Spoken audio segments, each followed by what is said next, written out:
Halo Sobat Cendekia, salam Cendekia. Ketemu lagi dengan saya, Mentor Tawihan Cendekia. Kesempatan ini kita masih bertemu untuk membahas pengetahuan umum Polri, yaitu soal-soal hoax dan penalaran yang keluar tahun 2025 yang lalu. Oleh karena itu teman-teman, supaya teman-teman tidak ketinggalan semua bentuk informasi dari kita, teman-teman boleh follow Instagram dan TikTok kita di tawihancendekia.co. Jangan lupa kunjungi kanal YouTube kita di TWN Cendekia. Subscribe dan bagikan kepada rekan dan saudara kalian yang juga belajar akademik Polri tahun ini. Teman-teman, kita coba untuk membahas materi pengetahuan umum. Nah, jadi pengetahuan umum itu sendiri selain undang-undang kepolisian sebagaimana kisi-kisi yang tertuang dalam surat edaran nomor 7 dan nomor 8, juga ada pengetahuan umum lainnya. Misalnya tentang sejarah, ekonomi, sosial politik, kemudian geografi, pemerintahan, dan banyak hal lainnya. Ya, jadi itu akan kita ulas dalam pengetahuan umum Polri ini. Nah, mari kita lihat contoh soal nomor 1 teman-teman ya.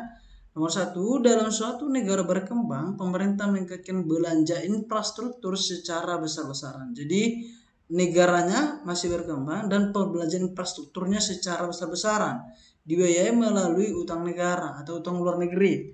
Pada saat yang sama terjadi kenaikan suku bunga global. Implikasi atau dampak ya yang terjadi terhadap stabilitas ekonomi makro suatu negara. Apa dampak terhadap stabilitas ekonomi suatu negara tersebut, teman-teman? Kira-kira jawabannya apa? Teman-teman boleh sampaikan jawabannya di kolom komentar.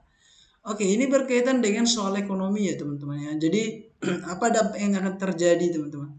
Terjadi penguatan nilai tukar ya. Ini berarti dampak positif ya. Penguatan nilai tukar karena peningkatan kepercayaan investor. Sementara kita mencari dampak negatif sebenarnya. Kenapa? Karena di sini sudah disebutkan dibiayai melalui utang luar negeri, berarti dampaknya bisa menjadi dampak negatif. Terjadi tekanan terhadap nilai tukar, ini kebalikan dari A ya, yang B. Terjadi peningkatan ekspor karena infrastruktur yang membaik, ini dampak positif. Berarti ini tidak ini ya, ini dampak positif, maka ini salah. Terjadi peningkatan inflasi, jadi inflasi meningkat atau naik bisa jadi karena belanja pemerintah menurunkan kapasitas produksi. Terjadi surplus neraca berjalan karena peningkatan efektivitas ekonomi. Ini juga dampak positif. Terjadi peningkatan surplus neraca. Nah, dari sini teman-teman, kira-kira jawabannya apa ya? Berarti tinggal A, kemudian B dan D. Nah, jadi kita lihat dulu teman-teman. Ketika suku bunga global itu mengalami kenaikan, ya kan? Naik, maka investor biasanya cenderung menarik modal dari negara berkembang atau dari pasar ya. Karena terjadi capital outflow ya teman-teman. Jadi ada penurunan kapital. Maka penarikan itu akan berdampak pada mata uang suatu negara atau mata uang domestik itu tertekan atau melemah teman-teman. Meskipun tadi dikatakan infrastrukturnya meningkat, efeknya tentu tidak dapat dirasakan secara instan. Sehingga opsi C dan opsi D itu kurang tepat dalam jangka pendek dirasakan. Maka yang jelas jawabannya adalah bola teman-teman. Terjadi tekanan terhadap nilai tukar karena arus modal keluar akibat perbedaan suku bunga internasional. Inilah jawaban yang benar. Ini dampak ekonomi yang akan terjadi di negara berkembang tersebut. Gitu ya teman-teman ya. Oke, jadi ini soal ekonomi. Mari kita lihat soal nomor 2. Soal nomor 2 ini sebagai soal latihan bagi teman-teman. Teman-teman boleh sampaikan nanti jawabannya di kolom komentar. Dalam teori pembangunan ekonomi, fenomena middle income trap ya dikaitkan dengan kegagalan suatu negara dalam melakukan transformasi struktur ekonomi. Indikator yang paling tepat mencerminkan kondisi tersebut. Indikator apa yang paling tepat teman-teman? Kira-kira jawabannya apa? Teman-teman boleh sampaikan di kolom komentar. Oke. Oke, itu dia mengenai soal nomor 2. Mari kita lanjutkan untuk melihat soal nomor 3, teman-teman. Ini masih soal tentang pengetahuan umum. Sebuah negara besar di Amerika Utara sering mengalami kebuntuan politik ketika presiden berasal dari partai yang berbeda dengan mayoritas legislatif. Jadi presidennya berbeda dengan mayoritas legislatif yang dari partai berbeda ya teman-teman. Meskipun demikian, pemerintah tetap berjalan tanpa adanya pergantian eksekutif. Ini sudah kita bahas di konten kita sebelumnya mengenai eksekutif, legislatif, dan yudikatif ya sebelum masa jabatan berakhir. Kecuali melalui mekanisme luar biasa yang kompleks. Jadi ada mekanismenya ya.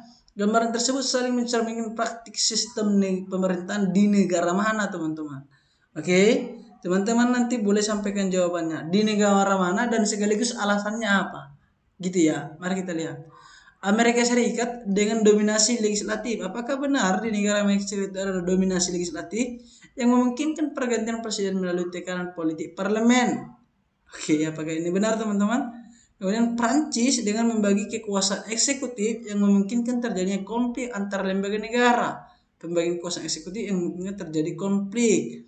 Inggris dengan fleksibilitas parlemen dalam mengganti kepala pemerintahan, jelas ini salah kan? Inggris itu sistem monarki ya, tetapi kepala pemerintahan kepala negara itu berbeda, ya kan? Kepala negara itu adalah raja, kepala pemerintahan adalah perdana menteri. Maka parlemen tidak punya kewenangan untuk mengganti kepala pemerintahan melalui mosi tidak percaya. Ini salah ya. Yang di Amerika Serikat memisahkan kekuasaan yang membuat eksekutif, legislatif tetap berdiri independen meskipun terjadi kebuntuan politik. Ini bisa jadi teman-teman. Jerman dengan mekanisme parlementer memungkinkan pergantian pemimpin secara cepat. Apakah ini teman? Apakah Prancis? Prancis sepertinya salah teman-teman ya. Oke, ini berhubungan dengan sistem pemerintahan berarti pengetahuan umumnya. Nah, ciri penting yang ada dalam soal deadlock ya, tetapi presiden tetap menjabat. Di mana eksekutif itu mengalami suatu permasalahan tetapi dia tetap menjabat. Ini tidak bisa dijatuhkan secara politik, hanya dapat dijatuhkan melalui impeachment, teman-teman. Nah, ciri khasnya ini biasanya terjadi di negara presidensial. Presidensial itu seperti di Indonesia salah satunya ya. Nah, jadi di soal itu yang muncul adalah Amerika Serikat, teman-teman. Ya kan? Sementara opsi yang lain itu menjebak karena dimunculkan konflik. Tetapi sebenarnya dalam mekanismenya berbeda dan sistem pemerintahannya juga berbeda, teman-teman. Maka ada dua di sini Amerika Serikat itu antara A atau D. Nah, dari dua ini teman-teman boleh sampaikan jawaban dan alasannya yang benar itu apakah A atau D, teman-teman. Oke? Nah, selanjutnya kita lanjut ke soal nomor 4. Soal nomor 4 ini masih dengan sistem pemerintahan. Teman-teman boleh sampaikan nanti jawabannya di kolom komentar. Dalam praktik sistem pemerintahan Prancis, presiden legitimasi langsung dari rakyat dan berperan dalam kebijakan strategis. Sementara Perdana Menteri menjalankan pemerintahan sehari-hari dan bertanggung jawab kepada parlemen. Dalam kondisi tersebut, presiden dan mayoritas parlemen dapat berasal dari satu kubu politik yang berbeda. Fenomena tersebut dapat dijelaskan sebagai ini sistem pemerintahan. Apakah sistem pemerintahan parlementer, apakah presidensial, apakah semi presidensial, apakah sistem campuran atau sistem presidensial modifikasi. Teman-teman boleh sampaikan jawabannya di kolom komentar. Kita akan diskusikan di sana nanti jawaban teman-teman semua. Sebagai pengingat teman-teman, kita di TBN Cendekia membuka kelas untuk persiapan akademik Polri, yakni mengulas materi-materi pengetahuan umum, wawasan kebangsaan, numerik, bahasa Indonesia atau bahasa Inggris. Kita akan ulas bersama, akan dibimbing oleh mentor yang berpengalaman dan berkompetensi di bidangnya. Oleh karena itu teman-teman, untuk informasi kelas dan daftar kelas yang tersedia, teman-teman silakan kunjungi di media sosial kita tabiancendekia.co. Di sana kita terangkan, dan teman-teman kalau ada pertanyaan boleh DM langsung kita. Kita akan berdiskusi dan berdialog di sana, teman-teman ya. Itu yang perlu saya sampaikan. Kita lanjutkan ke soalan nomor 5, teman-teman. Kita lihat soal nomor 5, di sebuah wilayah di dunia dikenal memiliki curah hujan yang sangat tinggi. Sepertinya ini geografi ya teman-teman ya. Sepanjang tahun, vegetasi hutan lebat serta keanekaragaman hayati yang sangat tinggi. Namun di wilayah ini juga menghadapi ancaman deforestasi, penebangan hutan besar ya, akibat aktivitas ekonomi global. Ruang geografis yang paling mendekati gambaran tersebut adalah mana yang gambaran yang paling mendekati teman-teman? A. Lembah Amazon, B. Cekung Kongo, C. Asia Tenggara, D. Hutan taiga, atau E. Sabana Afrika, teman-teman. Coba teman-teman lihat dari sini kira-kira jawabannya apa. Tadi sudah dijelaskan ya bahwa ini adalah hutan hujan tropis dengan vegetasi hutan yang lebat. Sebenarnya Sabana Afrika jelas salah ya. Jadi antara dua kemungkinan ini, antara lembah Amazon atau Asia Tenggara. Oke, mari kita lihat pembahasannya. Ciri utamanya tadi sudah disebutkan bahwa di soal itu adalah tentang hujan tropis dan deforestasi global besar, ya kan? Dan juga disebutkan tadi di sana ada vegetasi yang besar ya. Maka ya Amazon teman-teman, Amazon yang paling sesuai.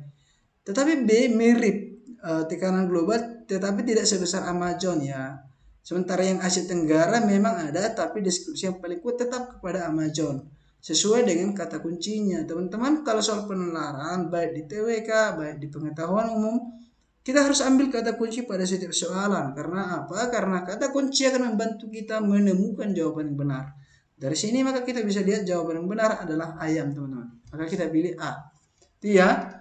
Oke, kita lanjutkan, ini masih soal geografi. Sebagai soal latihan ada soal nomor 6, teman-teman boleh sampaikan nanti di kolom komentar. Teman-teman silakan baca. Seorang analis risiko global menggambarkan sebuah negara sebagai laboratorium bencana alam modern. Karena dalam waktu satu wilayah sempit terjadi gempa bumi, tsunami, hingga letusan gunung api dalam waktu yang relatif dekat. Di sisi lain, negara tersebut tetap mampu menjadi ikutan ekonomi maju meskipun memiliki terbatas sumber daya alam. Negara yang dimaksud dalam ilustrasi tersebut negara apa, teman-teman? Beserta alasannya ya. Jadi harus benar antara negara dan alasannya. Itu teman-teman ya. Itu perlu teman-teman kerjakan, nanti sampaikan jawaban di kolom komentar. Oke, kita lanjut, ini tentang sejarah teman-teman ya. Dalam dinamika Perang Dingin Asia Tenggara, sejumlah negara di kawasan berupaya membentuk suatu kerjasama regional. Tidak hanya bertujuan memperkuat stabilitas ekonomi, tetapi juga memperedam potensi konflik ideologi yang dapat memecah belah kawasan. Kesepakatan tersebut lahir dari kesadaran bahwa ketegangan politik global dapat berdampak langsung pada keamanan regional. Gagasan kerjasama dimaksud terrealisasi melalui pembentukan apa, teman-teman? Ini sudah jelas ya, kata kuncinya ada Asia Tenggara dan ada kawasan regional, teman-teman. Jadi teman-teman pasti nggak salah ya jawabannya, keamanan regional. Oke. Apa jawabannya, teman-teman? ASEAN yang menekankan stabilitas kawasan melalui kerjasama non militer dan prinsip non intervensi. Apakah ini jawaban benar, teman-teman? Oke. Yang B, SEATO yang berorientasi pada aliansi militer menghadapi ancaman ideologi tertentu. Karena tadi disebutkan kawasan yang bukan saja dalam konflik militer, maka yang B salah ya, teman-teman ya. ASA yang berfokus pada kerjasama ekonomi tanpa pertimbangan aspek politik. Mafielindo yang bertujuan menyatukan negara-negara serumpun dalam entitas politik. APEC yang mengutamakan liberalisasi perdagangan lintas kawasan. Nah, dari sini sebenarnya udah jelas ya, Asia Tenggara tadi dikatakan, maka jawabannya adalah ASEAN ya. Kata kunci pada soal adalah perang dingin, stabilitas kawasan, yang berarti bukan saja hanya bekerja sama secara militer. Ini menunjukkan bahwa ini adalah organisasi dengan ciri ASEAN yang dibentuk 1967 di Bangkok, dikenal dengan Deklarasi Bangkok. Sementara SEATO itu menjebak, karena SEATO itu adalah kerjasama militer, teman-teman.